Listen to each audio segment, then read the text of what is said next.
Batangas flavors, mga putahing magpapatakam sa inyong panlasa. Alamin natin yan sa Highly Recommended.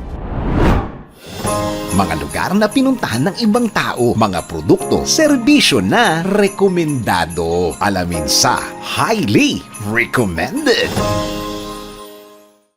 Halina tikman natin ang mga putahe na sa Batangas mo lang matitikman. Simulan natin sa bulalo, isang mainit na sabaw na gawa sa beef shanks at bone marrow. Pinakuluan hanggang lumabas ang natural na katas at lasa. Nagbibigay ito ng malalim at malinamnam na karanasan sa bawat higop. Sunod naman ang gotong Batangas, isang kakaibang bersyon ng goto na hindi lugaw kundi sabaw na puno ng beef tripe at iba pang lamang loob. Karaniwang sinasamahan ng sausawang toyo, kalamansi, sibuyas at sili. Huwag ding palalampasin ang kalderetang kambing, isang masarap na putahe na niluto sa rich tomato-based sauce na may halong patatas, carrots at paminta. Ang tamang timpla ng mga rekado ay nagbibigay ng kakaibang sarap na hahanap-hanapin mo.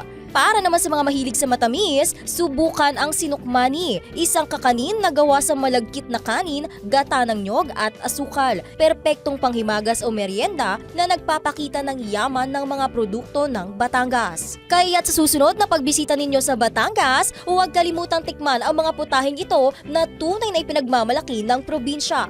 At iyan ang ating Highly Recommended.